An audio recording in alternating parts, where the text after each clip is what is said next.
Okay, we are recording. Hello and welcome everyone to Covenant Calendar Club. We're so glad that you're here this evening, and we pray that you will be richly blessed by the words that you're about to hear out of the Torah and through the mouth of our teachers. Before we begin, we'd like to give you a big, warm shout-out welcome and say, Shalom, Shalom. we are glad that you are here with us. And if you'd like to get in on some of the conversation after the teaching, you can join Covenant Calendar Club at studythecalendar.com. And with that said, we're going to go ahead and turn the screen over to Charlene. Okay, let's do that.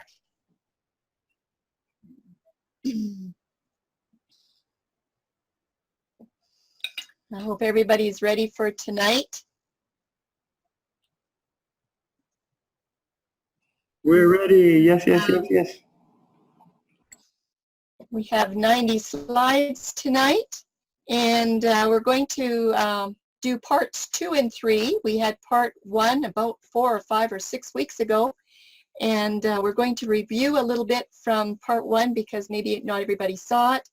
And we're also going to do a little extra review tonight on Day of Atonement. We've done those twice before, but we've got some revised material tonight and some new and expanded material. So I just want you to sit back and enjoy, and save your questions for at the end. But anyway, I was just really happy to hear that prayer that was just offered for wisdom, and that's how we're starting out tonight.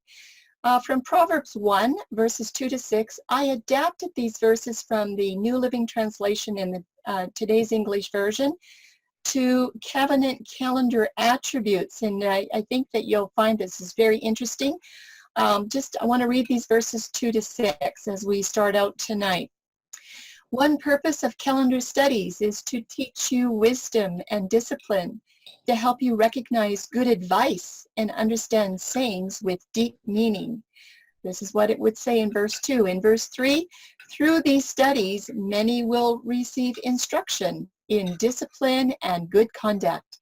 The Covenant Calendar study will groom an inexperienced person to be clever and to teach the new people how to be resourceful. Covenant Calendar studies can even add to the knowledge of wise men and give guidance to the educated. And in verse 6, so that each one can understand the hidden meanings of Yahuwah's calendar to solve the riddles and the problems that even sages raise. And I found that really interesting because a lot of us depend on what the sages have to say, and sometimes they don't always have it right. Next week we want to do some studies on the dawn day with historical secular quotes and see what some of the sages have to say. But tonight we are going to go into grammar lessons part 2, and there will be a part 3. In part 1 we were talking about Genesis 1:5. That said, Yahuwah called the light day, and the darkness he called night. And we especially wanted to understand the last part of this verse, which says, and the evening and the morning were the first day. That is where so many people say the day starts in the evening. And we were looking to see, does evening really mean sunset or not? So just a little review here of what we had in the first part about Genesis 1:5. We determined that a Hebrew dictionary is needed. We need to compare and check if the English word that the translators in 1611 chose, if it was the best word or not. Oftentimes they could have chosen a better word, especially in English. We also found that there can be opposite definitions listed for the same word in any language. And we want to learn how to discern the correct content and the context of every verse so that we can select the proper definition for any word in the scripture. And we have to go back to the Hebrew to find out what are some of these original meanings. And we all know that Genesis 1:3 is the key verse for the day start when Yahuwah said, let there be light. That's where everything was starting to be restored again.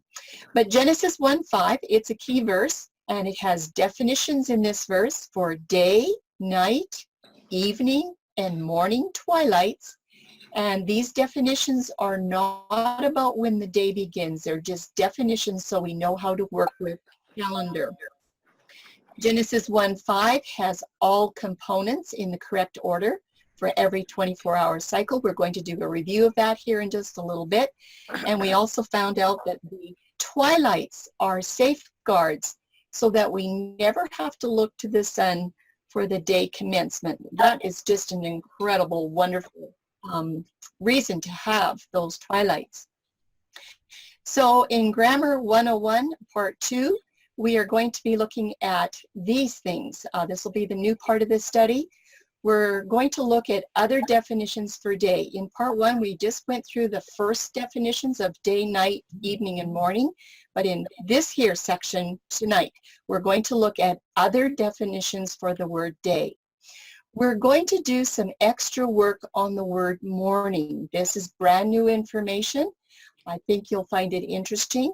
And we're also going to do extra work on the word night. And this is going to include qualifiers. We've talked about qualifiers quite a few times.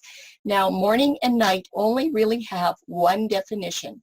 They don't have two or three that are opposites, but we're going to do some extra work here on morning and night. And then we need to do all of the other definitions for the word evening. We just really covered the first one last time. The next, we are going to do some extra work on primitive roots for the word evening. We're going to be focusing on the word evening quite a bit tonight because it is the cornerstone of Covenant Calendar teachings. Then we're going to look at between the evenings. We're going to look at singular and plural forms. I'll explain that later. And we will also look at the placements and the positions of this phrase between the evenings. And we won't be doing a full study here tonight, but this is a workup for what is coming here very soon on a revision for between the evenings. We just want to take a quick peek at the word evening if it is ever defined as afternoon, and that would be because we understand afternoons should certainly qualify for something about between the evenings. We want to look and see if the word evening does qualify as afternoon. And then in Part 3, we're going to look at the Day of Atonement portion from Leviticus 23, and we're going to do a very clear examination with this word evening. We know what it means now, so we want to check and see for Yom Kippur or Day of Atonement. Does evening begin Yom Kippur? So let's just get started with all of these sections. We've got quite a few of them to get through tonight. And section 1, like I said, is going to be the other definitions for day, which is Yom or 3117. The word day is often very confusing, a really confusing word. And it always needs to have careful consideration. And when you're sharing calendar studies with other people, you need to make sure this word defined very carefully with other people so that when you say day and you're meaning 12 hours, they're not thinking day means 24 hours. So we usually use the term day season to equal 12 hours for the light season. Of course, night season would be 12 hours of the night. And if we're using day for 24 hours, we will use day cycle, the cycle of the day. Okay, let's look at the first definition of the word day or Yom. This is a review, and this is what it said from the Strong's. It says, from an unused root, meaning to be hot, a day as the warm hours, where they're literal. And then Strong said from sunrise to sunset. But I have crossed it out because we understand that he didn't use the correct terms. Strong's, according to his own definitions for the words evening and morning, he should have said the 12 hours of the day from dawn to dusk. And that's according to the Hebrew definitions for morning and evening. Now the second definition for day is the 24-hour cycle of the day season and the night season put together. And he continues on to say, from one sunset to the next. And you can see I crossed out one sunset to the next because Mr. Strong is incorrect again in calculating the commencement of the day with sunset. He should have said from one day break to the next. Now, we're not picking on Mr. Strong. I believe he was just influenced by the Messianic Jews or Jews in general, and didn't realize that he had the definitions for morning and evening 100% correct, but he didn't apply the definitions completely to understand how they work with the 12-hour day and the 24-hour cycle. The third definition that he lists is where one day will equal 1 year, and this is in a prophetic sense or a figurative, a figurative sense where you have figurative prophetic timelines or symbolic timelines versus literal timelines. And then you'll also find, if you go through the definitions, there's just a whole bunch of other definitions for day, like day of one's life, the day of Yahuwah, day of the second coming. There's all kinds of them, but they don't apply to calendar teaching. So tonight, we're mostly concerned with the first and second definition. And we're still working on a review here. The first usage of a word in the scriptures most often takes the first definition. So we just want to look through the column for light and day, and then the column for evening and morning. Under light for the day, the first time it's used is in Genesis 1:5. That's the first portion of the verse. And the first definition for light or for day is the warm hours, or remember, we're calling that the 12-hour day season. Light, or the Hebrew word is or, is called day. Light is called day. It's giving you a definition there, defining what light is called. The title is day. And the second use of day is given in the second part of Genesis 1:5, and that one aligns with the two twilights that links them to the day season. But I don't want you to forget that the first usage of a word in the scriptures most often takes the first definition. So for evening and morning, let's go through this little review. The very first usage that we find is in the last part of Genesis 1:5, and it's after the day season has been determined. The very first definition is correct as dusk for evening and dawn for morning. That is correct. And both of those terms are twilights. We did some work on that. Evening and morning have light, and they both belong to the day season. They do not belong to the night. So let's just review some charts for this information. We're still doing a review. The very first thing that Genesis 1:5 does, the first portion of the verse, is it's telling you about the two large components of the day. First, there's these two major divisions, and they're a whole 24-hour cycle that's divided in half. The first thing it mentions is the 12 hours of the day, and it's called light. And then it mentions the 12 hours of night, or the darkness is called night. The two large components that would include the 24-hour cycle. And notice that everything about the creation week starts right there with day and with light. It does not start with evening. It does not start with night. And then the last part of Genesis 1:5 goes on to talk about the two little sliver components that are also included in that 24-hour cycle. These twilight components are just small slivers of transition between the light and the night. The first one that is mentioned is evening twilight. The second one is mentioned as morning twilight. And evening twilight was placed 12 hours before the first morning twilight. And we also found that Genesis 1:5's order is correct. It goes day, evening, night, and morning. It is in the right order. Morning does not come before evening. So the proper order of all of these components is really easy when you just read it literally for what it says. Light came first. It was called day. The very next thing that came along was the evening twilight. Then night follows the evening, and after the night, along comes the morning twilight. And it comes at the very end of the 24-hour cycle, and it also begins the new day. In modern terms, Genesis 1:5, the last portion of Genesis 1:5 would read this way: and the dusk twilight and the dawn twilight belong to the day. They belong to the warm part or to the 12-hour day season, meaning they do not belong to the night. Also, this portion of the verse does not define when a day begins. It mostly just gives you the definitions of where these twilights belong. Took us a long time to figure that out. We're just finishing up on a review here.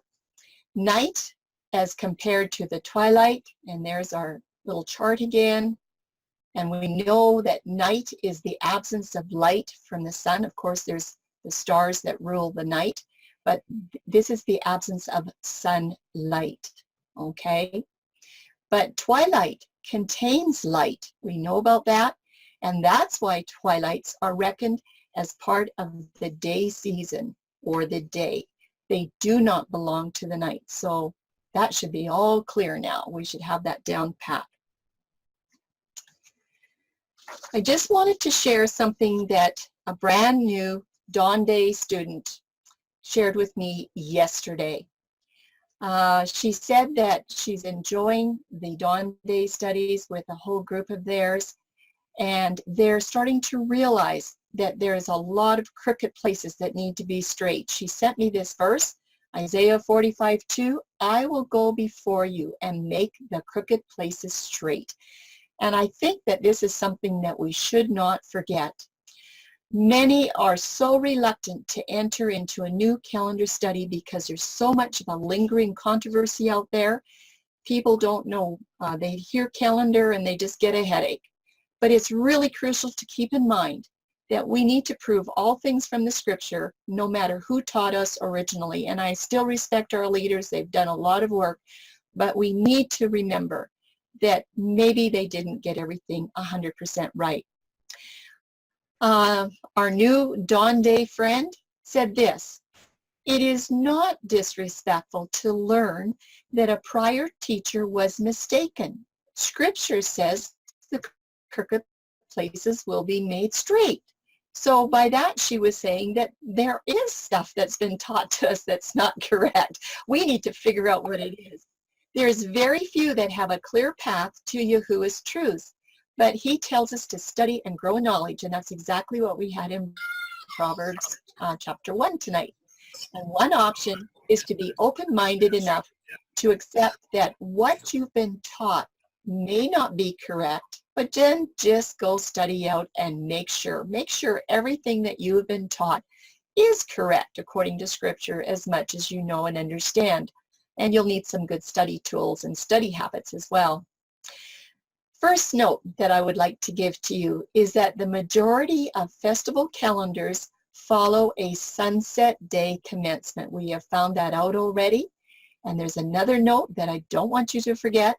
Since Erev or evening is the cornerstone of the covenant calendar study, you need to have a thorough study that you can easily remove many questionable calendars. By just claiming that the day starts in the morning with light, you will remove a lot of questionable calendars. And it's just a good motivational boot to get started. There is good news because the study of covenant calendar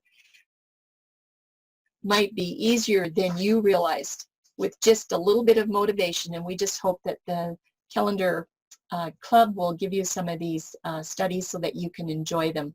So tonight, let's get started with section 2. This is going to be the new part. We've done our review. I want to do some extra work on the word morning. In Genesis 1:5, it is Boker. It's 12:42. And in Genesis 1, this word morning or Boker has basically just one definition. In the creation week, only one definition. Well, what is it?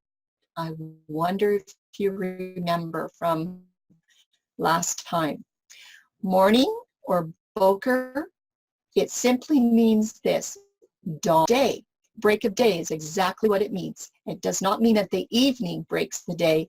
It means that morning is. Boker is always morning twilight. Always. It is never anything else. And there are some other Hebrew words and numbers that we need to consider for the word morning. Now, I just went looking in the creation week and further on in the Old Testament to see where the word morning comes up. And I looked and found that in the Strong's, morning has 210 hits, approximately, using a total of 10 other Hebrew word numbers. I did not know this. So I'm thinking, why is there 10 other Hebrew word numbers for the word morning? I thought there was only one. I thought it was boker. So I'm thinking maybe there's another word that should have been used in Genesis 1:5. Did the translators choose the right word or not? So a further look into these other Hebrew word numbers just might give us a clue as to why the word boker was used instead of another word for morning. In Genesis 1:3, let's remember Yahuwah said, "Let there be light." And here, or 2:16, is first defined as light for the 12-hour day season. And there's the definition for or. It simply says illumination, bright, clear, day, light, and morning. That's for let there be light. But you need to remember there was no twilight on that very first day. But the word morning, which is 7837 as shakar in Hebrew, also has the definition of dawn, break of day. And that means that shakar is also twilight. Last year we had this question when we gave this study. Someone said, well, why doesn't Genesis 1:5 use shakar? And I didn't know at that time, but I know now. I want to share that with you tonight. So it is a very good question. Why isn't shakar used for Genesis 1:5 in place of boker, which is word number 1242? But first, before we do anything, we're going to go through these morning scriptures. I want to show you a little bit of how this works. We're going to look at 10 of them. The first one that comes up is boker, and it better be. And the first place that it shows up is at Genesis 1:5. But I want you to pay attention here. This word boker comes up in my Englishman's Concordance 215 times.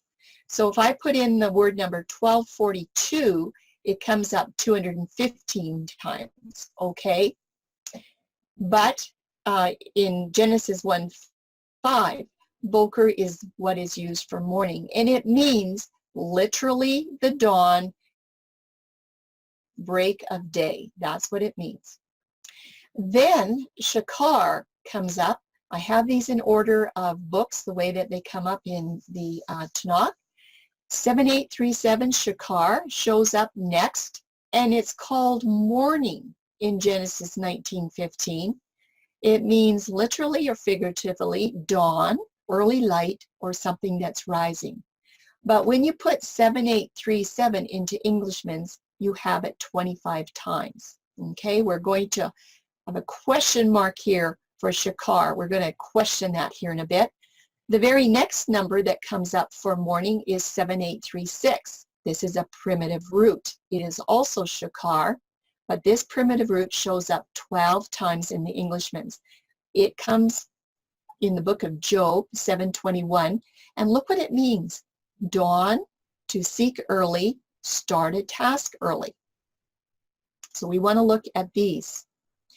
The next word number that comes up for morning is 7925 shakam, And if you look up 7925 in your Englishman's, it'll have it there 65 times. But it comes up as the word morning in 1 Samuel 17:16. And this definition means to start early in the morning with a burden. So that's a little bit of something different than just how does the day start. This has got something to do with a burden. So we're not going to question that. Now look what we have. The fifth word number that comes up is 216, or. Remember, that's used in Genesis 1:3 for the word light. But the very first time that or comes up used as morning is in Nehemiah 8:3, and it means the forenoon of the day season. It does not mean dawn, twilight. Now, I want to show you that I have put Job up here following Genesis before Samuel, because as I've said several times before, Job lived during the time of Abraham, and I really believe that Job is a Torah book, so I put him up there in slot number 3 instead of slot number 5. But we're going to now look at number 2 and number 3 and number 5 that have these question marks and see what's going on. Maybe Genesis 1:5 should have had another word number used. We have some questions around the word shakar. It came up first. And the question is, why isn't shakar now either 7837 or 7836, and it is a twilight? Why isn't shakar used for Genesis 1:5 in the place of boker, 1242, and that is also a twilight? Very first usage for 7837 is in Genesis 19:15. It says, "And when the morning arose, then the angels hastened Lot, saying, Arise, take thy wife and thy 2 daughters, which are here, lest thou be consumed in the iniquity of the city." And the first time that 7836, it's also shakar, the first time it's used is in Job 7:21. And it says, "For now shall I sleep in the dust, and thou shalt seek me in the morning." It's 7836, "But I shall not be." What does this all mean? Let's look at the definition for shakar. 7837 is from 7836 because that's the primitive root. And it says dawn, literal or figurative or adverbial. And then it goes on to say day, day spring, early, light, morning, and whence rises. Do you see what is happening here? Do you see that shakar can be used as figurative, not just literal, but figurative? That's going to be a clue. Right there is your clue. That figurative is going to disqualify shakar as being used in Genesis 1:5, because morning in Genesis 1:5 is definitely literal. Let's look at some questions around the word or. Is or ever defined as morning for the dawn light or the break of day? And I'll give you the whole definition for or that is found in Genesis 1:3 for light. It's from 2:15, illumination or concrete. It's a luminary in every sense, including lightning, happiness. That would be something that is figurative. Something that is bright. It's a clear day, light, lightning, morning, and sun. Okay? The first usage of or as 2:16 in the morning is found in Nehemiah 8:3. And this is what it says. Really interesting verse. "And he," this is Nehemiah, "read therein before the street that was before the water gate from the morning," this is for light, "from the morning until midday before the men and the women." I wonder if you noticed something. Remember, this morning is 2:16, and it's actually equal to light up to the noon, the forenoon hours. But morning as boker is dawn, twilight. They're a little bit different, and we have to remember there was no twilight on the first day. So the definition of or gives confirmation of this. When Yah said, let there be light, it was the instant light that took you up to the midday. That was it. There was no twilight on the first day because or doesn't include twilight. I found that really interesting. Okay, we have 5 more to look at for these morning words. The next one that comes up is in Psalms 110, verse 3. It is 4891. It's Mishchar, and there's only one of these in the Englishman's. And it also means day breaking at dawn. And if you notice, it's from the primitive root 7836 shakar. Very similar. Here's an interesting one. Morning comes up as neshef. 5399, we've talked about this. It comes up as neshef, or neshef comes up as morning, first time in Psalms 119. And this is a breeze at dusk, morning, dawn, and twilight. This is the word neshef that we've been using for twilight. We're going to look at those first 2 and question them. The next one that comes up is 7904, shakah. It's called morning, and there's only one of those in the Englishman's, in Jeremiah, and it mostly means roaming through lust as morning roams in. So we won't be questioning that. It's got nothing to do with day commencement. 6843, Sephirah, comes up as the word morning in English in Ezekiel 7:7, but you'll find 6843 3 times in the Englishman's Concordance, and it means a turn of affairs as the night would turn into morning, is something where affairs are turning, just like night turns into morning. So that's got nothing to do with calendar. And the last one that comes up as the word morning is 5053. It's Noga. It's an Aramaic term. Comes up one time in Daniel 6:19, and it means dawn, but we won't be looking at it because it's Aramaic and we're looking at the Hebrew. So let's question Mishchar and Neshef after this, and let's look and see. So some questions around Mishchar, or question number 3 is, why isn't Mishchar 4811, which is a twilight, why isn't that word used instead of Boker in Genesis 1:5? We asked that question of Shakar, remember? And there's the definition for Mishchar. It says it's from 7836. Maybe you remember that's a primitive root for Shakar. In the sense of the day breaking, dawn, or at the morning. I wonder if you know what the answer is going to be. There's only one usage of this word as the word morning. It's found in Psalms 110, verse 3. This is what it says. Thy people shall be willing in the day of thy power, in the beauties of holiness, from the womb of the morning. Thou hast the dew of thy youth. Do you notice the womb of the morning? That's basically a figurative expression. So Mishchar is not used in Genesis 1:5 because it needs to avoid the possible link to a figurative dawn rather than the literal Boker. Remember, that said figurative. If you remember, we had that. So that one gets disqualified. Mishchar can't be used. Boker is still right. Well, what are some questions around Neshef for the twilight? Why isn't Neshef used? It's a twilight. Why didn't Hebrew use Neshef instead of Boker in Genesis 1:5? And this is the definition from the Strong's. Properly a breeze. Do you remember this? By implication, dusk was the first definition. It says when the evening breeze prevails. The breezes usually come up at dusk. And then it says dark. And then we have a second definition of dawning of the day or the morning. And then night is also used here for Neshef, and twilight. So this is a definition for twilights, but dusk comes before dawn.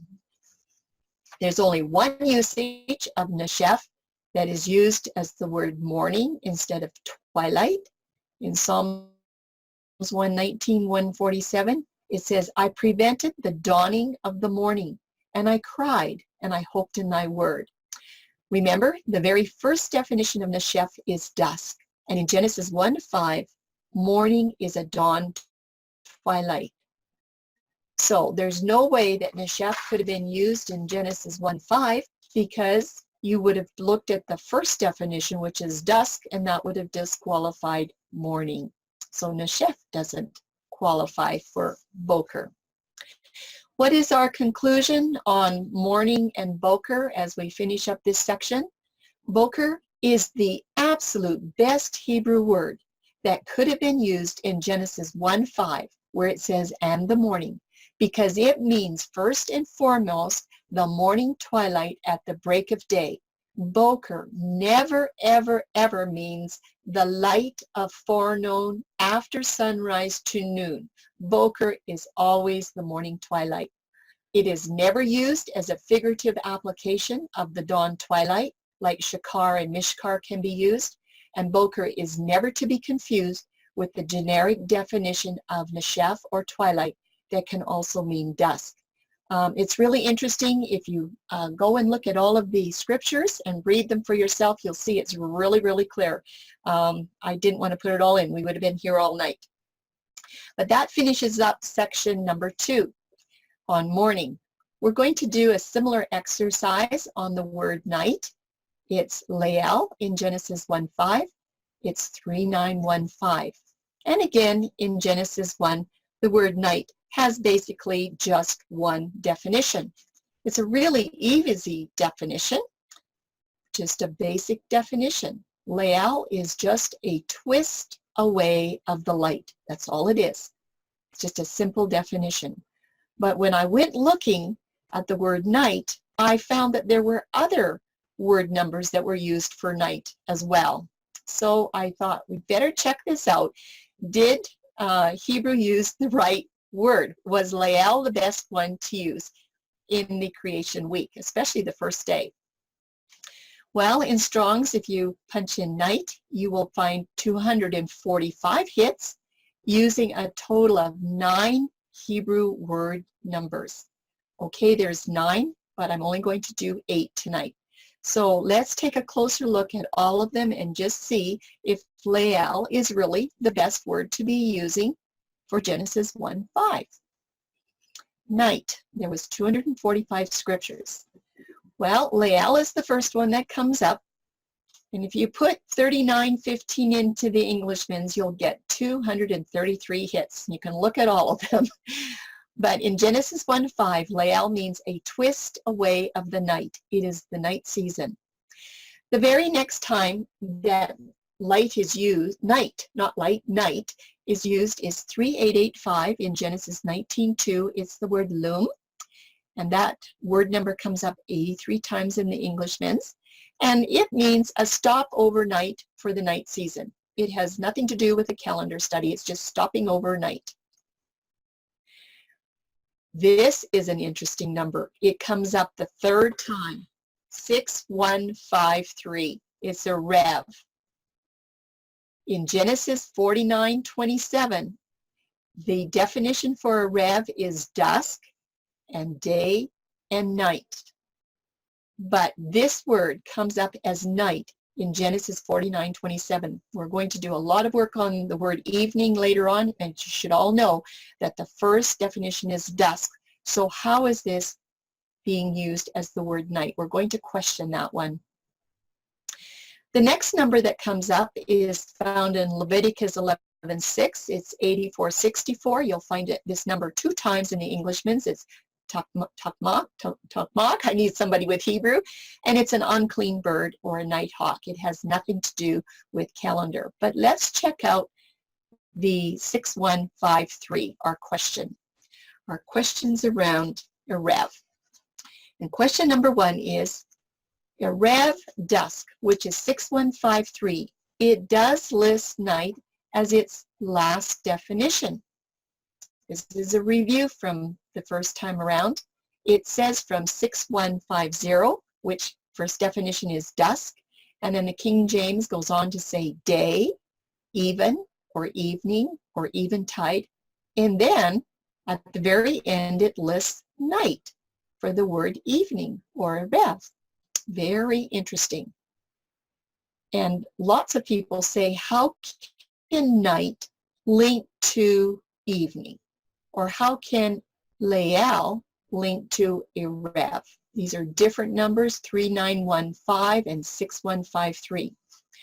The very first usage of Erev as 6153, when it's using the word night instead of evening, is in Genesis 49:27.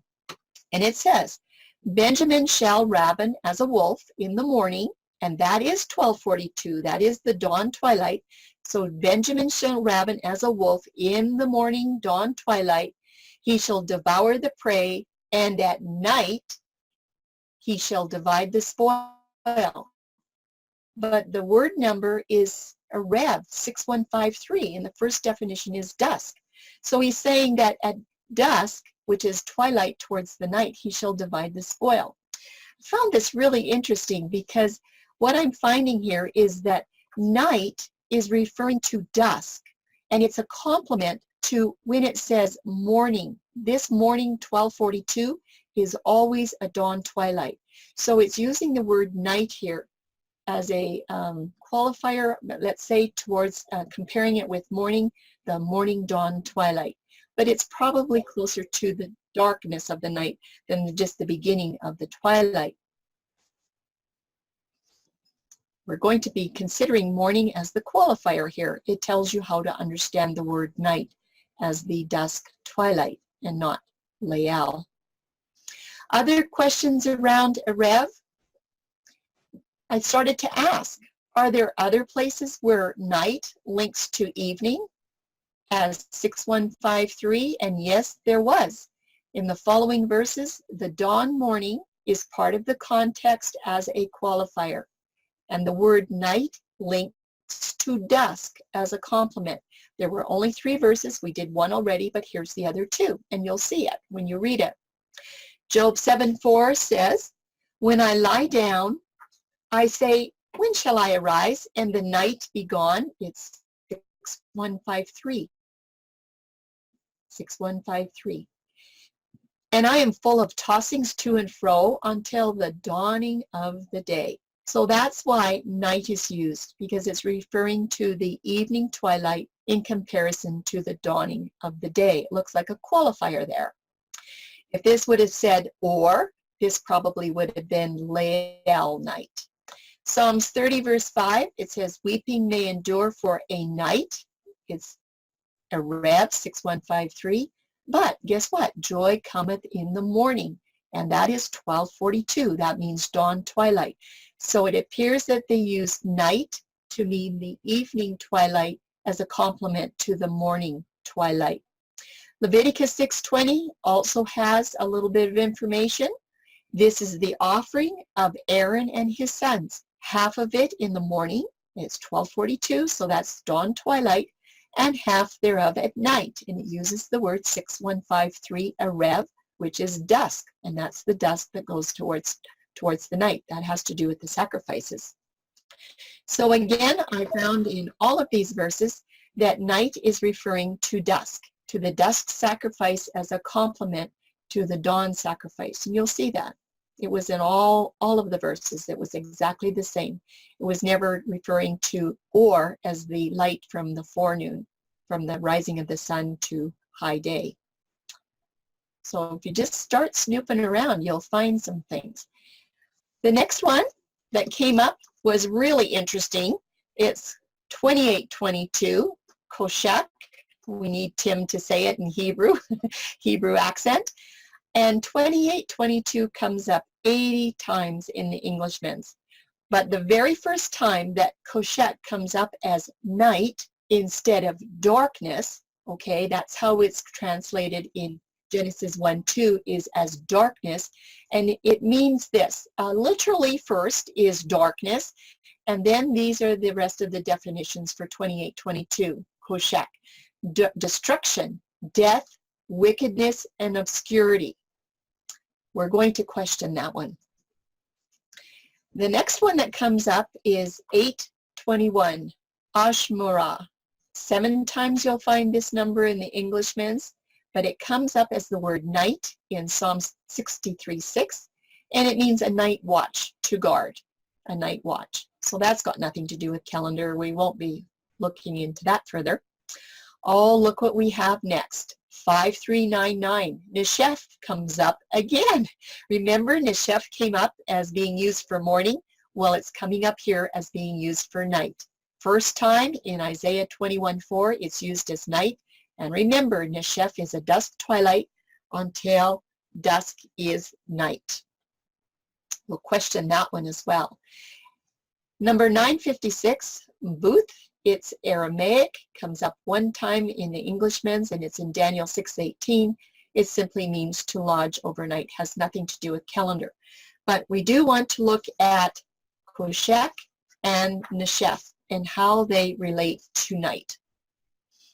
But your homework is to check out Jonah 4:10. I'm not going to go there tonight. I think you can do it all by yourself after seeing this little section. So, some questions around Koshek. How can night, Lael 3915, be linked to the Koshek darkness, which is 28:22, and this word first comes up in Genesis 1:2, the first part of the verse. It comes up as darkness. But the first usage of night as Koshek comes up in Job 26:10. Says, he hath compassed the waters with bounds until the day, this is 2:16, it's or, the daylight, and the night, this is darkness, come to an end. This darkness of 28:22 is a very, very dense darkness. I believe that the night is referring here to an abyss darkness. It's a complete opposite of the day, the daylight during the 12 hours of the sunshiny day. Absolute opposites here. So night is referring to an abyss darkness, and the day refers to light. It does not refer to the day season. More questions around Neshef. Why isn't Neshef, twilight, used for Genesis 1:5 in place of Lael when you have it there, or night 3915? Let's look and see. Our review here for Neshef, we already had that earlier. It properly means it's a breeze. That usually happens at dusk. Dusk is your first definition for Neshef, which is twilight in English, and when the evening breeze prevails. When it's dark, and then the second definition is dawning of the day. And of course, it takes you up to the night, and it does mean twilight. But the first usage of Neshef as night is in Isaiah 21:4. My heart panted, fearfulness affrighted me. The night, this is your twilight, the night of my pleasure hath he turned into fear unto me.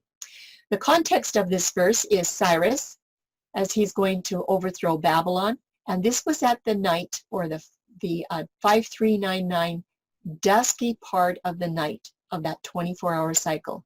And you can also look at Isaiah 5:11 and 59:10 for similar examples.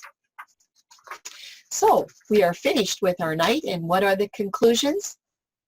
I found that Lael, which is 3915 for night, is the absolute best word that could have been used for Genesis 1:5, as it means, first and foremost, the night season once the light has twisted away.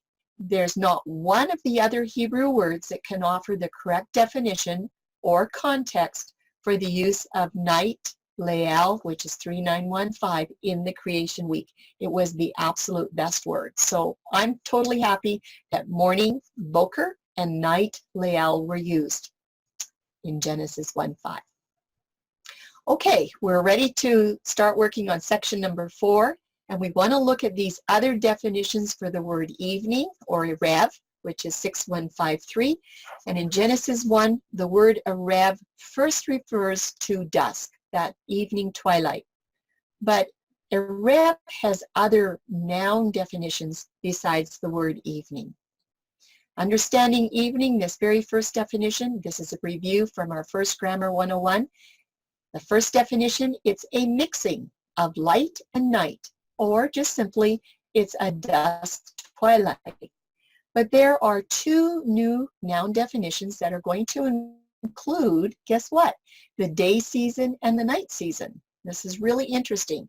Evening, if I have to say it a dozen times tonight, is the cornerstone of the covenant calendar. You need to understand evening. So we're going to look at the section, it says day. And at this point, many question why day is ever listed as a definition for the word evening that actually means dusk twilight. And people are saying, why is the word day there? And trust me, we have asked it too. Well, because day seems to be opposite of the term evening. That's why they're asking. Day doesn't seem like evening to me. Or they'll say, well, evening is defined as the mixing of light and night. Is that why it's part of the day? Well, there's some other things. Evening is not the day, but it is part of the day season. That is something that we need to remember.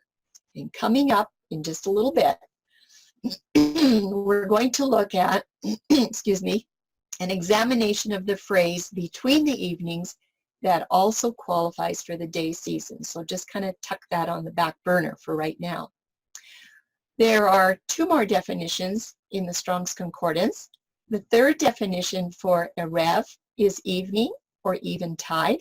It's just an old English term that really means dusk twilight. And the fourth definition comes up as night. And so again, people are saying, does night sound like the definition for evening if evening is supposed to be a dusk twilight?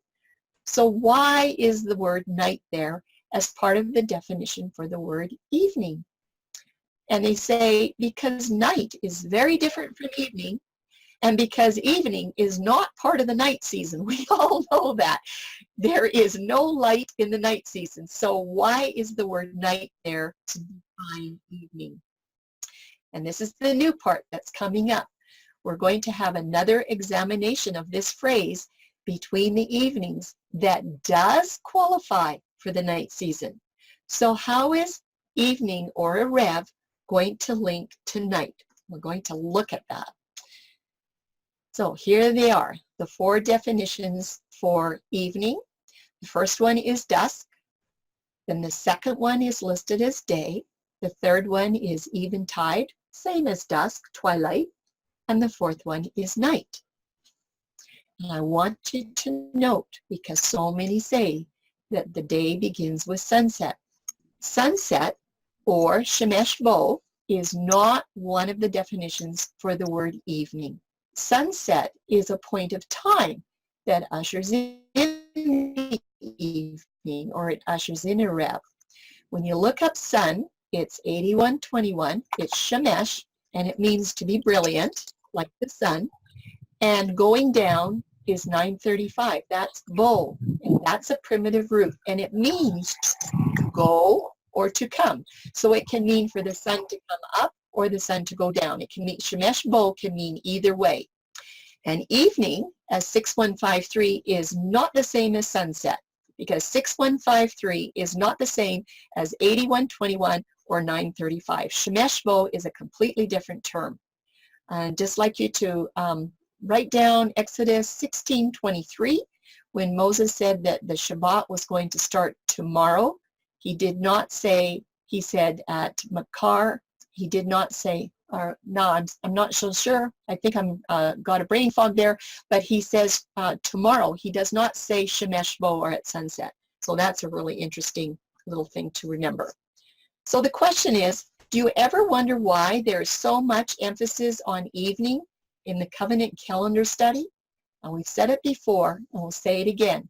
Evening is the trickiest, the most challenging term to understand correctly, and it is covenant calendar's cornerstone. So always remember that. We're going to do some extra work on the word evening in section number 5, because we're going to look at some primitive roots of this word 6153 erev. And it's really interesting because evening goes back to 2 primitive roots. A lot of words have only 1 primitive root, but this word has 2. The first mention of evening, like I said, is in Genesis 1:5, and the 2 primitive roots that need to be considered are going to follow when you read the definitions. It says erev from 6150, that's your first primitive root, We already know the definitions of dusk, day, evening tide, and night. So let's look at 6150. Rev up here, Lael, is the noun. This is now going to be the verb. We always have nouns and verbs that work together. 6150 is a rav. It's a little bit different than a rev. It says a primitive root. And then it says identical with 6148 through the idea of covering with a texture. And look what it means: to grow dusky at sundown, be darkened toward evening. Let's look at 6148. It is also a verb, is exactly the same word, pronounced the same way, okay? But it is a different primitive root. Is primitive root number 2. To braid, to intermix, and to mingle. Meddling, lots of things, lots of other kinds of definitions, but I'm using the definitions tonight that would link to a calendar study. So our question is, why are there 2 primitive roots for the word evening? And I had to think, why does evening get 2 primitive roots? And then I thought, well, there's 2 twilights in every 24-hour cycle. Could that have something to do with it? And both of those primitive roots are named exactly the same word, arav. They've got 2 different numbers. So I said, why are there 2 primitive roots? I don't understand. Let's take a little bit of a look. 6150 is the first one that comes up, the first primitive root that comes up, and it is a verb. It aligns with the evening twilight. Remember, it said it was identical with 6148. And also remember, it says here to grow dusky at sundown, to be darkened toward the evening. Just leaving that there for a review. There's dusk, and here is dusky. Do you see how the rev, the noun, is connecting with 6150, the verb arab, between the words dusk and dusking? There's a connection here. But we need to look at 6148 because duskiness can be described with 6148, the second primitive root. When it says to braid and to intermix and to mingle, this is all duskiness, or it's a mixing. But there is another description as well, and we're going back to the word twilight or neshef, where we have dusk again, but we also have the word dawn, but we're looking at a rev right now, the dusk. So here we've got dusk and dusky. We know that we've got braiding and intermixing, braiding of light and night, mingling of light and night, mixing of light and night. So this is how these primitive roots work together. Let's compare 6148 arav and see if it might align with the morning twilight. We have morning as dawn, the break of day, and we know that boker is always morning twilight. It never ever qualifies for morning from sunrise to noon. And we're looking at twilight neshef again. The second definition is the dawning of the day. We know that twilight is always a mixing, okay, whether it's dusk or dawn. So how would morning and twilight align with arav 6148? We have this verb. It's a braiding and an intermixing, mingling or meddling as well. And don't forget that 6148 is going to define any kind of mixing that's out there, including the boker twilight. It doesn't define only the dusk mixing, but also the boker mixing. But it can also define mixing of insects, the mixing of cool air and warm air, the mixing of different kinds of races of people. Any kind of mixing that's out there, 6148 defines every other kind of mixing. 6150 defines mostly the dusk at twilight, the dusky after sundown. But I want you to watch for one more condition.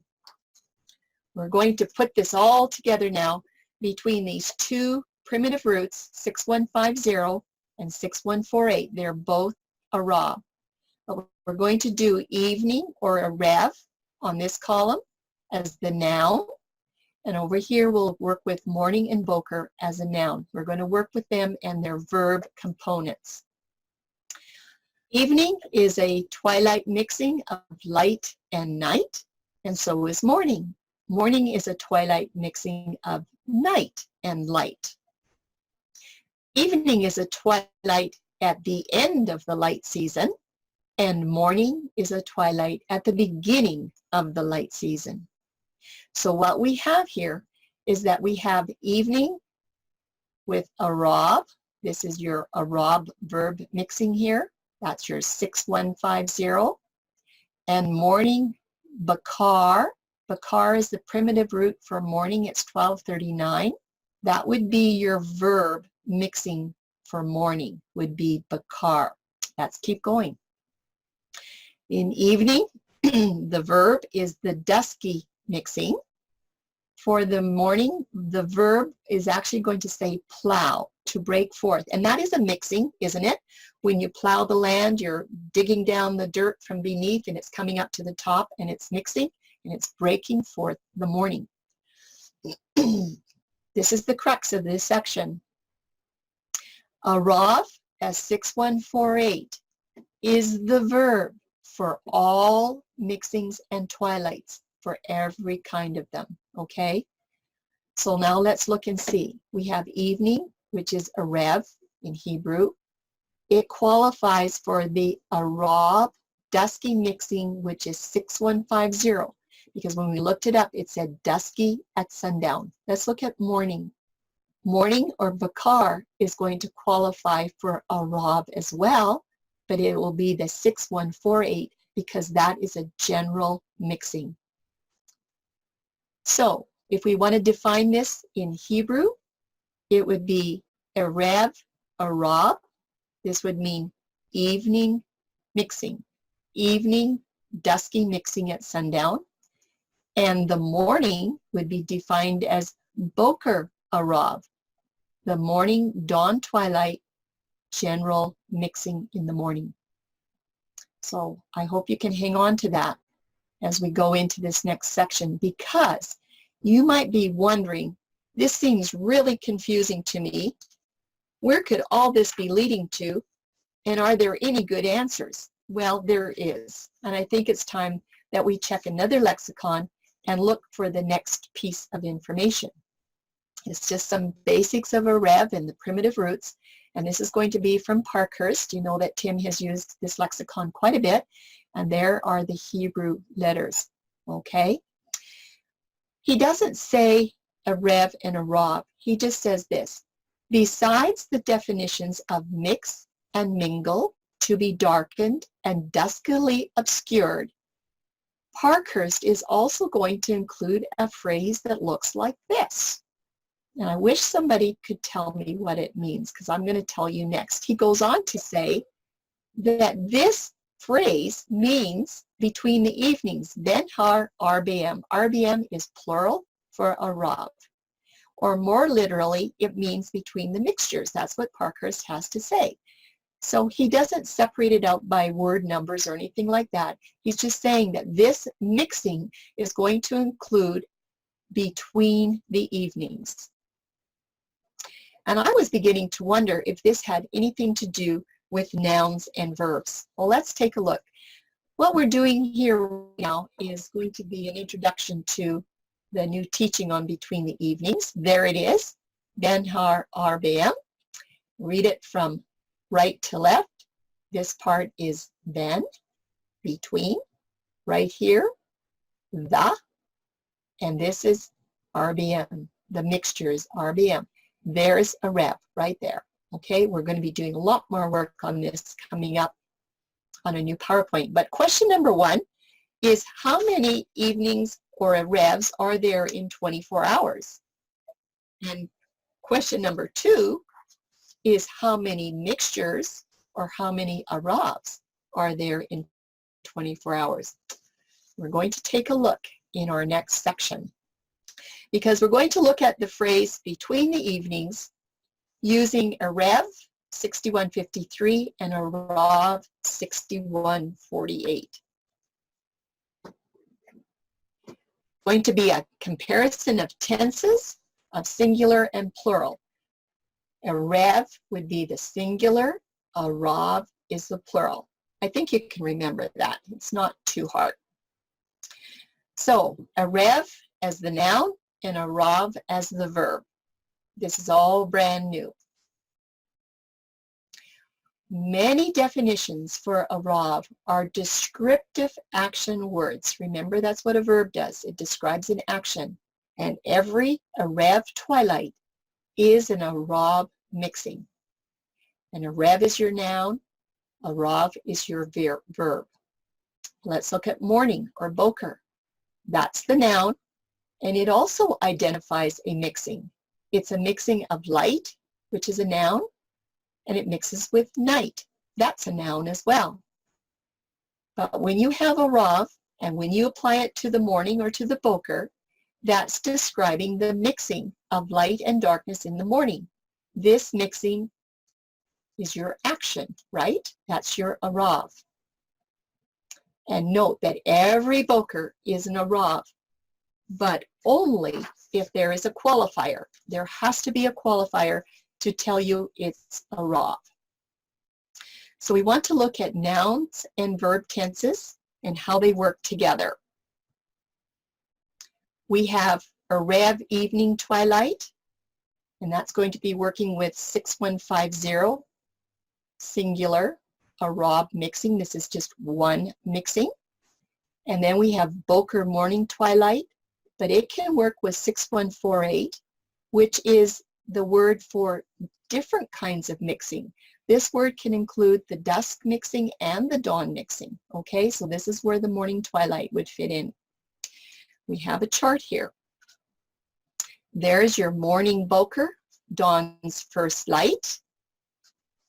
And then we have morning action is being described as the Arav twilight mixture. That would come after your first light. Then you have your sunrise.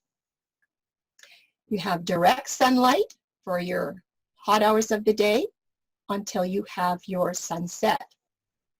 You all know what comes next.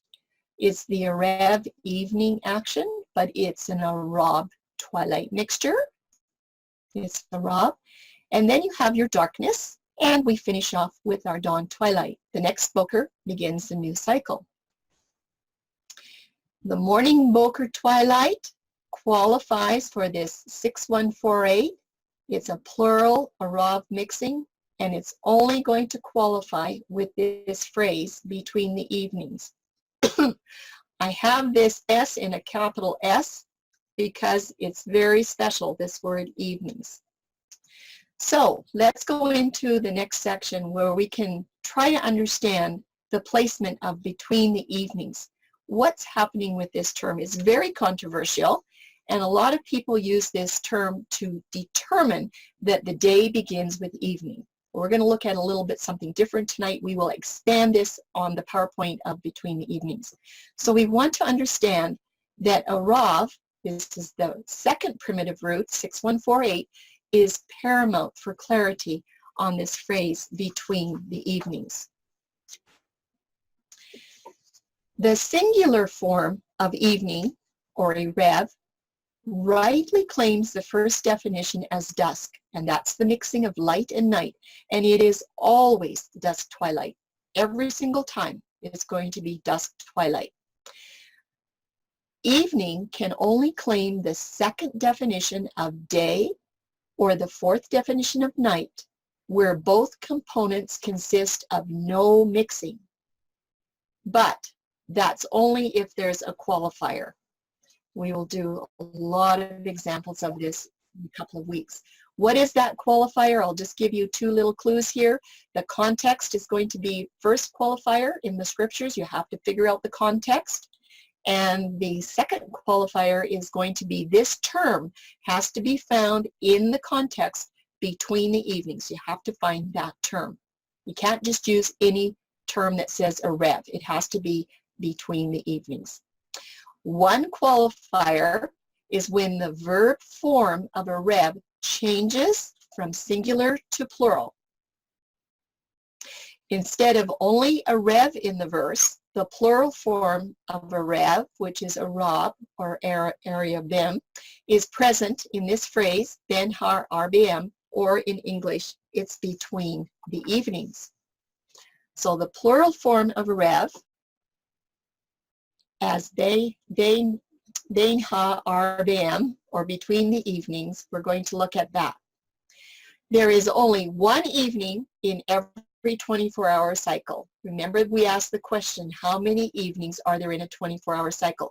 There is only one evening, there is only one dusk twilight in every 24-hour cycle. And it is amazing the gymnastics that some people go to prove to you that there are 2 evenings in a 24-hour cycle. It's absolutely amazing. But the question is, how can there be 2 evenings in any 24-hour cycle? Because a lot of people teach that. Or is it this way? Would there be 2 mixings in any 24-hour cycle or in all 24-hour cycles? Would that be more like it? Well, let's take a look as we're going to demonstrate this next. It is true that every 24-hour cycle has 2 aravs. We have a Boker morning arav mixing, and we have an Erev evening arav mixing.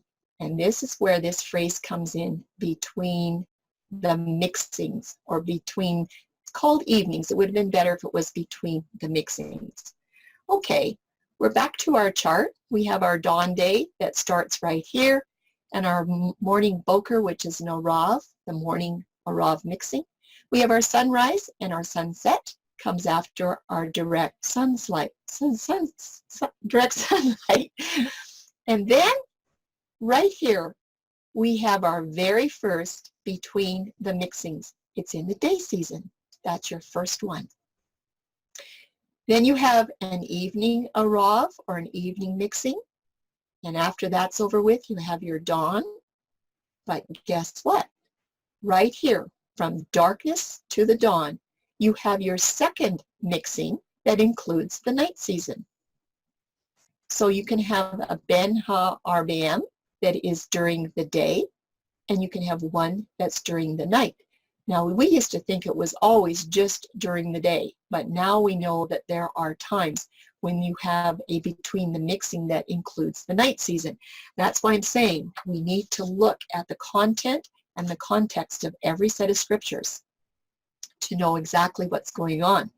Context determines the specific between the mixings. Is the context going to say it's in the day season or in the night season? You can't just assume it's always day season. This phrase, Ben Har RBM, is so unique. There's a total of 11 Torah scriptures that use the phrase. They're all in the Torah. This phrase is only used in the Torah, and we're going to break this open big time in the teaching on between the evenings. That'll be coming up in a couple of weeks. So we're all finished with section 7. We're going to look at section 8. This is really short. Is evening ever defined as afternoon? It's Natah 5186 in the Hebrew.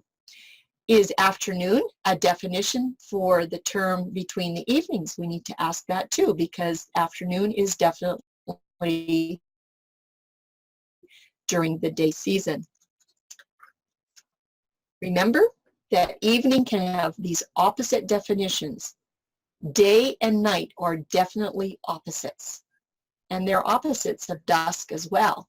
But I would like you to note that the second and the fourth definitions for evening can be used to mean any part of the day season or the night season. But you have to have a qualifying phrase between the evenings, or Ben Ha RBM. That phrase has to be present, and the context has to be carefully considered so that you know where it belongs. Or it can happen if there is divine intervention. That's a possibility as well. But I'm here to tell you that evening never takes the definition of an afternoon time without a qualifying verse. It does not happen. Well, I went and looked up the word afternoon, And it's used only one time in the King James Version by that word. It's in Judges 19:8. And it says, "And he arose early in the morning," and morning is 12:42. That's Boker or dawn twilight. "He arose early at the dawn twilight on the 5th day to depart. And the damsel's father said, Comfort thine heart, I pray thee. And they tarried until afternoon, and they did eat." This is natah. Well, the definition of natah from the Strong's, it says to stretch or to spread out, to bend away, to bow down, to decline, to go down, to stretch or to stretch forth. And I would just like you to note that the shadows of the light of the day really do begin to stretch and spread out and bend away, and they do go down in the afternoon. And that's when the sun passes the meridian until the shadows are overtaken by the dusk. But when you compare afternoon, natah, which is 5186, with evening or rev, and that's word number 6153, we find that these two Hebrew words are not related at all. They don't have the same Hebrew roots, nothing close at all, and they're not close in phonetics. Natah and arev are not close. Remember tohu and bohu. Sometimes when the words rhyme, they are close in definition or definitions, yes. And they are not the same through the first definitions. Afternoon and dusk do not have the same definitions. So that means that between the evenings does not always mean afternoon. It just isn't there. It's only used one time in the King James. Okay, we are ready to go into part 3 of Grammar 101, and this is going to be an examination of the term even to even. In Leviticus 23:32, it's actually the last part of this verse. And this whole passage of verses is about Yom Kippur or Day of Atonement. I use those terms interchangeably. And the question is, will the reference of even to even begin Yom Kippur at dusk? Now, there are some people that do believe that the day begins in the morning, but they say when it comes to Yom Kippur or Day of Atonement, that's different. Day of Atonement starts in the evening, not in the morning. So for understanding this phrase from Leviticus 23:32, from even unto even shall you celebrate your Sabbath, we want to figure out for sure if evening here means that we're starting our Yom Kippur at the dusky part of the day, the night before. And does even to even really mean sunset to sunset in this passage?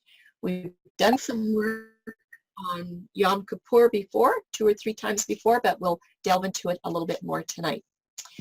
There are over 35 scripture witnesses that the day begins at dawn, and they're all easy to do. You can understand them really, really easy with proper study skills.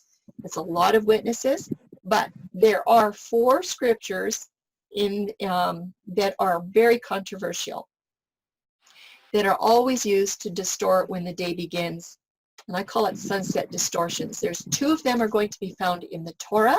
We've already done this one, Genesis 1:5, and the evening and the morning were the first day. And please remember, this is not telling you when the day begins. This is not a phrase that tells you when the day begins. It's a phrase that tells you that the evening and the morning belong to the day. They do not belong to the night. These are definitions, not when does something commence. There are 2 non-Torah usages that people use to start the day in the evening. It's Nehemiah and his gates. In Nehemiah 13:19, it says, when the gates of Jerusalem began to be dark before the Sabbath. This is a really popular one. We'll probably do this eventually in the future. One is from the Gospels. It's John 20:1. We've already done studies on this. When the first day of the week came, Mary Magdalene was there early. When it was yet dark, she came unto the sepulchre. We won't be delving into these 2 tonight. We are going to look at Leviticus 23:32, the last 9 words. From even unto even shall you celebrate your Sabbath. This is one that is used a lot to determine that not only Day of Atonement Sabbath, but every Sabbath starts at dusky twilight. And it is a challenge for a lot of people. So let's just make up a scenario here. Just say that you've invested a lot of time and effort to understand that the day start begins at the morning, and you've looked at the first and second days of creation, and you know what? You can even explain it really, really well. And then along comes your Sabbath pastor, and he's not really too interested in your new understanding. And remember, he comes across like he knows it all. And the next thing you hear from him is these words, but you know, from even unto even you shall celebrate your Sabbath, and evening means sunset. Well, you certainly know all about even from your Genesis 1 study, but you really weren't prepared how to answer that challenge from even unto even. But you know what?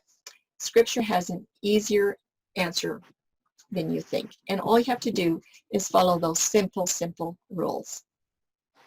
So in this section, we're going to learn how to understand exactly when Yom Kippur or Day of Atonement begins and what to do with these other mandated requirements that are given in the passage. And don't forget, Grammar 101 study is a foundation. Remember all those study skills. It has the study skills there for a reason, so that you can know the definition of evening beyond a shadow of a doubt. Day of Atonement is one of these controversial scriptures, and it is used to demand that the Sabbath begins the evening at sunset. And I hear it still today. And even, like I said, some of the dawn keepers are saying only one exception, Day of Atonement or Yom Kippur begins at sunset. No other one, just that one. So you have to answer that as well. And why is this? Because most of us have been taught that the word even means some sunset. But we already looked at the definitions of evening, and it didn't have sunset in there. So of the highest importance, read more than 9 words to discern the context. If you count the words in the passage of Day of Atonement in Leviticus 23, I think it's around 180 words. And most people just read the last 9 words and they forget to read the first 170. So I want you to remember your basics from Genesis 1. I want you to remember that we have to read the content judiciously, and we're going to do that right now tonight. We're going to read in context extremely carefully. We're going to make sure we're not taking anything out of context. And so far, we know that enough investigation has already happened and completed on the word evening that we should be able to solve this Day of Atonement problem or puzzle really easy. There shouldn't be any troubles whatsoever, because we know that the first day of creation began with light, and it wasn't a twilight. Remember, the word or is light from the forenoon up to the high day. And we also learned that every day since the first day of creation begins with light of dawn, Boker. But people say, what about Day of Atonement? Isn't that the most solemn day of the year? Shouldn't that day really tell us when the day begins? Well, yeah, it should. But we know that in Leviticus 23:32, the Torah proof that every Day of Atonement and every weekly Sabbath, some say it begins with the dusk of evening at sunset. You know, and it's really hard to convince these people otherwise. They need to look at the word evening in great detail. And they say this, even if the context is only for Day of Atonement. They take out the other Sabbaths that don't belong there anyway, but they say just for Day of Atonement. So in order to understand Leviticus 23:32, these last 9 words, we have to examine the full context of this passage from verses 26 to 32 for what it's saying about the 10th day of the 7th month, that's Day of Atonement, and what it says for the 9th day of the 7th month, because there's something special happening there. And we need to do all of that to understand what these words really mean. When it says, in the 9th day of the month, at even, from even unto even, shall you celebrate your Sabbath. But I want to note right here that this passage is going to speak about an affliction of one's soul. And in the study tonight, we are not addressing what that affliction is. We are only going to address when it is to begin and when it has to end. But there's 3 strict requirements. I would like you to pay attention to Yahuwah's 3 strict requirements for Day of Atonement. And here's the reason why. He is very specific in this passage. All 3 of these are repeated 3 times so that you don't miss it. The other thing is I want you to know where these requirements are found. I'm going to give you a review at the end and I'm going to point it out, but just take note where they're coming up. And then as we're going through these requirements, I want you to keep in mind, is this happening on the 9th day or the 10th day? And we're going to examine the Day of Atonement verses really carefully. And I want you to remember that Day of Atonement is not going to change from the 10th day of the month to the 9th day of the month because Yahuwah doesn't change. So we're going to look at this passage in great detail. It starts out in verse 26. And Yahuwah spake unto Moses, saying, I'm going to have the content of the verse on the left side, and I'm going to give the context of the verse on the right side. In this verse, a command is being given to Moses, and it's going to be regarding the Day of Atonement, as we'll see next. He says in verse 27, also on the 10th day of the 7th month, there shall be a Day of Atonement. It shall be a holy convocation unto you, and you shall afflict your souls. And an offering is to be made by fire unto Yahuwah. So I've broken this up into 4 sections. Let's look at the first section. The 10th day of the month is giving you the date. Exactly that. It's very specific. It's the first mention for Day of Atonement, and it is the 10th day. And we already know that Genesis 1 declares the commencement moment for this day as dawn twilight. It's not going to be in the evening. Where it says this shall be a Day of Atonement, here it's telling us the name of the day. It is Day of Atonement, or Yom Kippur. It's going to be a special celebration, and this is the second mention of Day of Atonement. And it still is on the 10th day. There's been no indication to change it. And then it says, it shall be a holy convocation. This is a holy Sabbath. It is a 7676. It's the exact same number as a weekly Sabbath. And this is the 3rd mention for Day of Atonement. It's still on the 10th day. We are also looking at the very first requirement for observation. There's 3 requirements. This is the first one that's mentioned, afflict your souls. And I'm putting here that this is the first mention of 3. And then it says to offer an offering by fire. This is the 3rd requirement. It's sacrifices. We're going to come to the 2nd requirement on the next slide. And we're not going to address the sacrifices because they've been done away with. So we will be looking at the 1st and 2nd requirements that need to be done to observe Day of Atonement. In verse 28, it says, and you shall do no work in that same day, for it is a Day of Atonement, to make an atonement for you before Yahuwah your Elohim. Let's look at the context. Here we have our 2nd requirement for observation. You shall do no work. And this is the first mention of 3. But it also says it's the same day. So that's your 4th mention for Day of Atonement. It's the same day and it's on the 10th. I should have asked you to guess in your mind, how many times do you think Day of Atonement is going to be addressed here in the context of these verses, these 180 words? This is number 4.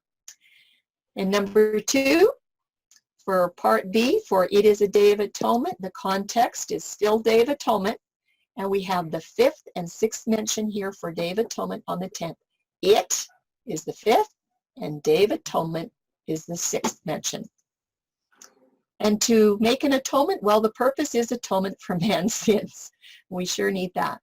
Looking at verse 29, it says, for whatsoever soul it be that shall not be afflicted in that same day, he shall be cut off from the people. Well, what is the context for verse 29?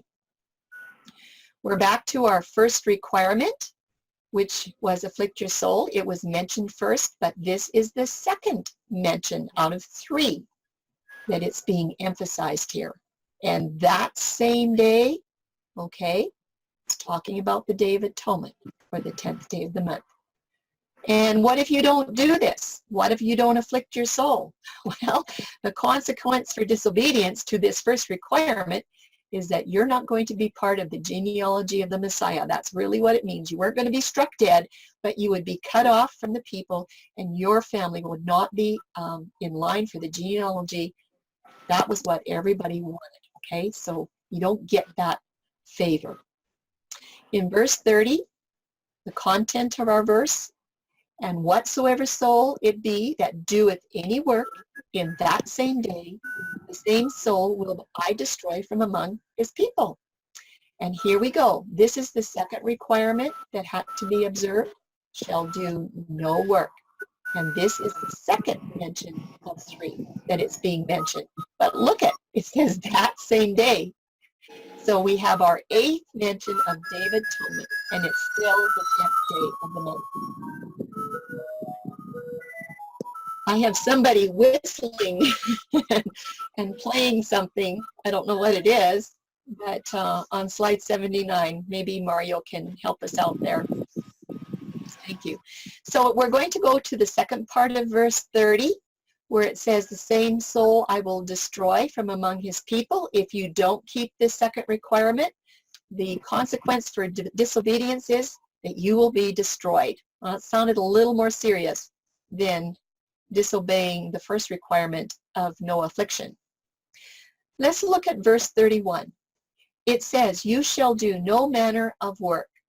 It shall be a statute forever throughout your generations in all your dwellings. Let's look at the context of the verse.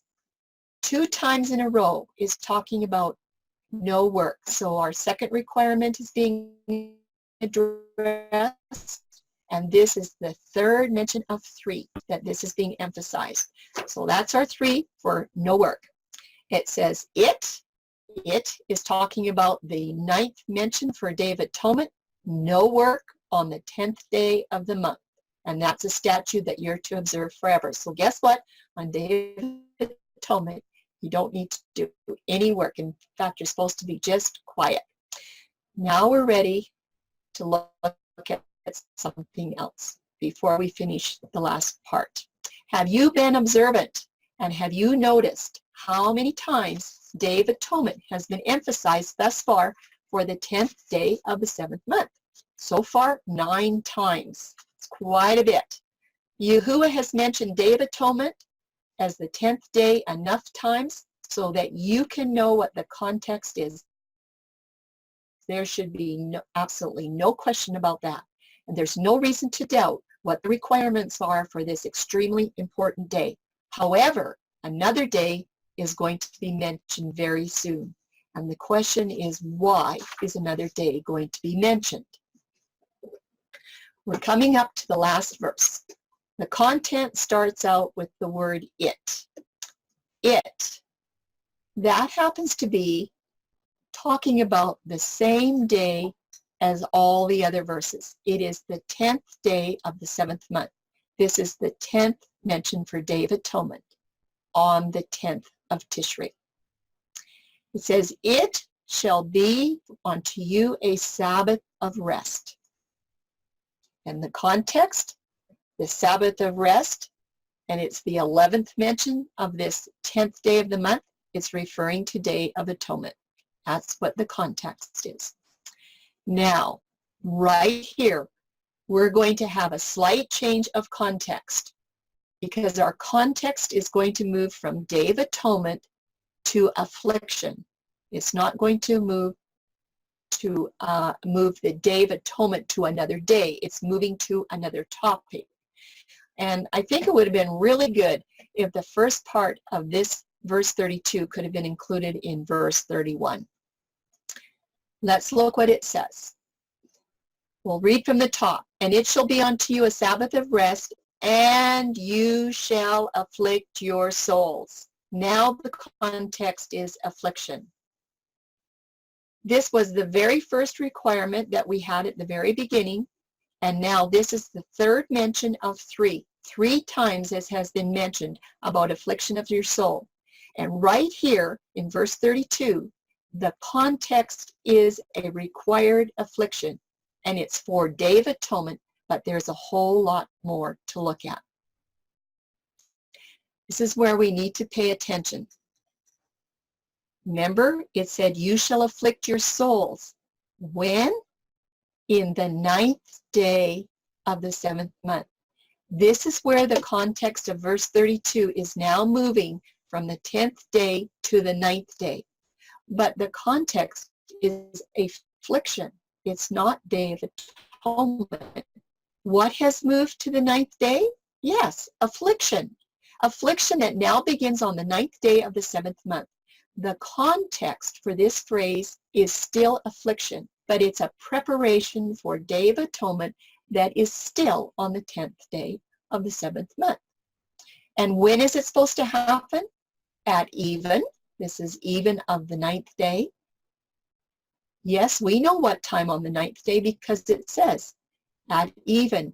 The context for affliction begins at even. It's the time of the dusk twilight.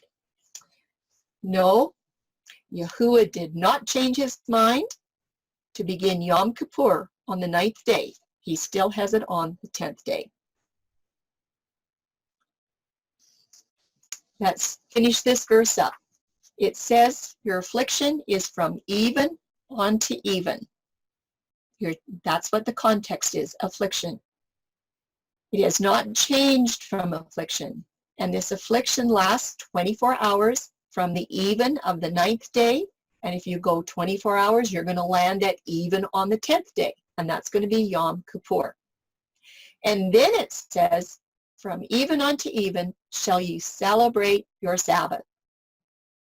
It finishes up with a declaration that affliction of one's soul begins 12 hours in advance to be prepared for the celebration of the Atonement Sabbath that's going to happen at dawn or the break of day on the 10th day of the 7th month.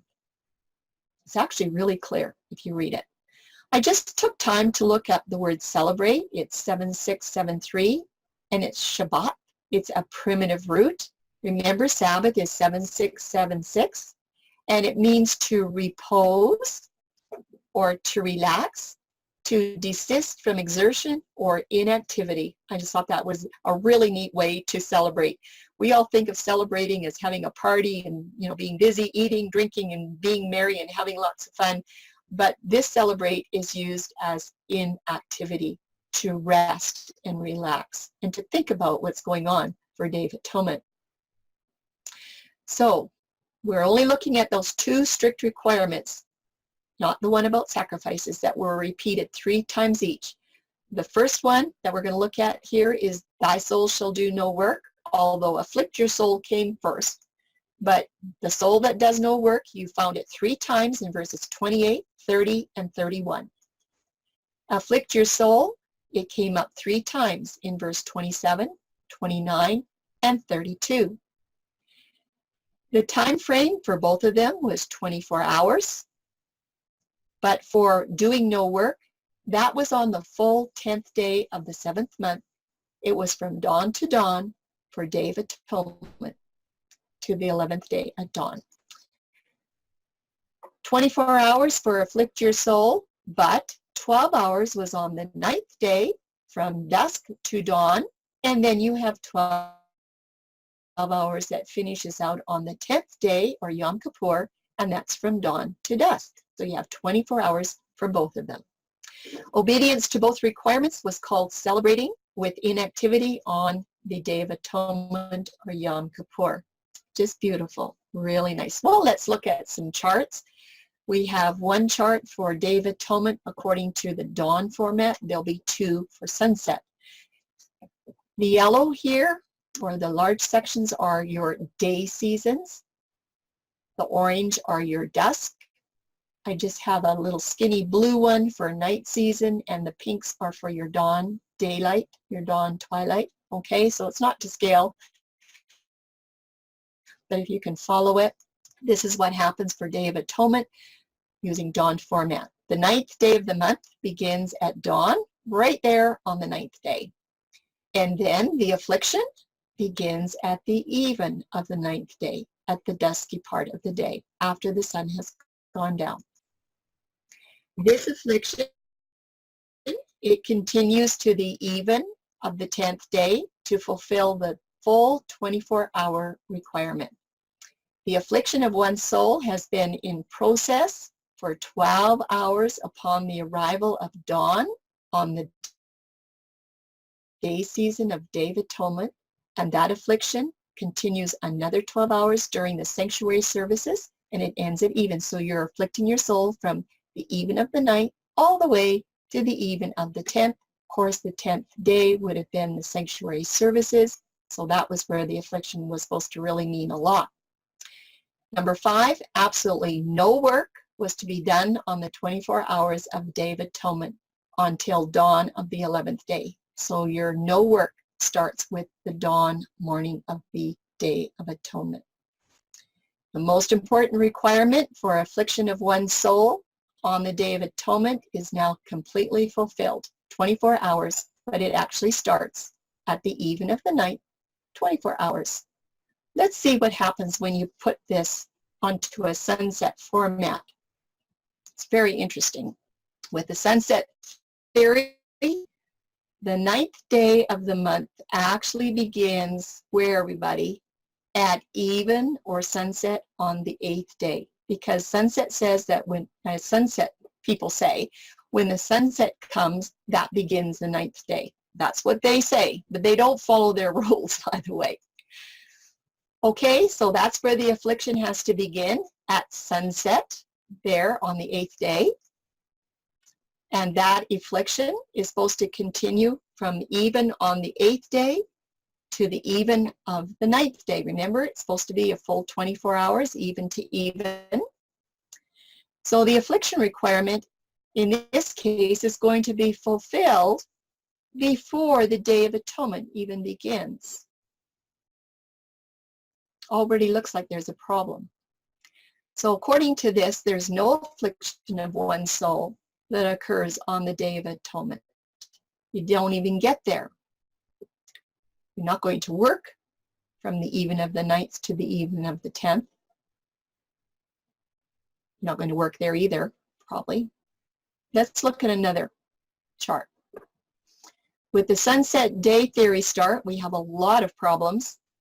If one wishes to afflict their soul to the even of Day of Atonement, and they begin at even on the 8th day of the month, their affliction will be a duration of 48 hours if they want to include Day of Atonement. That's a long time. The most important requirement for affliction of one's soul for only 24 hours has to be spread over the 9th and 10th days, and it causes the statutes for the Day of Atonement to be completely disregarded, because now you're afflicting for 48 hours instead of 24. I'm sure glad I know the right way. So the Day of Atonement solution for this new scenario, next time when you're in a similar situation, you will have a simple and very truthful answer for the commencement time for Day of Atonement, because now you know, and you can practice your study skills by looking up those definitions and remembering to read enough content, and reading the context is really important, and you can learn by teaching this to others because they probably don't know this as well. And I just like to say that Yah's ways are always simple, they're easy, and they're orderly. It's just a great way to learn. So I want to encourage all of you that with your Bible and an exhaustive concordance and some good study skills, you'll be able to answer some of the most challenging calendar questions easily. And I just pray that Yah will bless you abundantly. And that's the end. If you enjoy the studies and you have any questions because you don't quite understand, you can always write myself or Tim. We're at studythecalendar.com. And just remember that we're going to usher in Yahuwah's covenant day with the morning on Sabbath. And that's it. That's all she wrote. All right. Thank you, Charlene. I can't wait till the next one. This is going to be great. Great. Thank you. Any questions, anybody? I'm sure. Questions? Comments? No questions? No comments? Really? Now that goes to show you, you've done that was an excellent job. Hallelujah. Thank you, Charlene. Thank you, Yahuwah, most of all. Well, maybe they're frightened to death. Maybe they're scared to death to say anything. I don't know. Yeah, no, I'll say Anyway. it was really good. It was very in depth, and I had a question and I didn't write it down, and now I forgot. But you had to hang in there, because once you got to the between the evenings, all of that other stuff started making sense, and it explained a lot. And the day, I'm glad you explained the Day of Atonement, because I was hung up on that too. And it makes, I mean, like you said, I started thinking, I think I'm going to make a page in Word that says content and context, and make a bunch of copies. So when I'm studying, I can use that. Good for you. That's really good. So that was a helpful tip too, but I thought it was fantastic. I was starting to get a little bit overwhelmed, but I hung in there, and it made sense as we got to the end. So very good, Charlene, as usual. Thank you so much. Thank you, Stacy, for sharing that. You just said kind of a, let's see, I don't use this word very much, but kind of a magic statement there. I hung in there. You know, that's the magic of it. Not that, I like the word. What's the better word, somebody? Not magic, but you hung in there, bottom line. I don't know about a magic word, but I know that those that are persistent and are willing to pay the dues and put in the time, those are the ones that receive the reward. Yeah. And this was flat out scripture reading. And if there's any argument about what you heard, you have to take it up with Yahuwah, because it was right out of the word. So that was the bomb, Charlene. Thank you. Hallelujah. That was good. Well, I just want to say that, you know, hung in there. It takes some grit and determination, but when you start to see how it all comes together, and then you go back and you try to fit the stuff back into Sunset, you're just going to find out it is such a massive confusion, and you'll say to yourself, how did I ever believe that stuff? Like it just doesn't make sense. But the reason we believed it, because we never questioned it, and we didn't know we had to question it. And so, you know, it's the best thing that ever happened to Tim and myself was. Yeah. You mind if I ask a question that's not on topic, but kind of, it's still, it's a calendar question, but it's not on topic. You mind if I? No, go ahead. Okay, let me put on my glasses. So I know that this person that I contacted is not on the same calendar that we are on, does not understand the idea of you know, dawn to dawn. But I just, because I know where he's at, I said, have a blessed preparation and Sabbath day. Okay, this was, well, anyway, I'll just leave it at that. And then he said, Amen, be Amen, hallelujah, love all you mishpachah. And then he sent another one a little bit later and said, and it was preparation day, and the Sabbath was approaching in Luke 23:54. And it was preparation day, and the Sabbath was approaching. Well, where I looked, it said the Sabbath was drawing on. It was continuing, okay, drawing on. And then I said, does it say approaching or drew on, as like in continued on? I guess that would kind of mean the same either way, wouldn't it? And could that day in Luke 23:54 have been the true Passover? He did die as the Passover lamb on Passover the 14th, isn't that right? And then making the next day being unleavened bread. So I wrote it like this. And the day, and that day, Passover, was the preparation, and then parentheses, for unleavened bread. The Sabbath Passover drew on. Just a thought. With much love, I pray. Did I answer correctly? I would have, yeah, you answered well, Mario, but I would have brought him to the word epiphosko. When we see that word drew on or was approaching, that word comes from the Greek word epiphosko, and the meaning is to grow light. The other place you'll see that word is in Matthew 28:1, where it was at the end of the Sabbath as it began to dawn, or epiphosko, to the first day of the week. It's very, very, very highly specific. It identifies an exact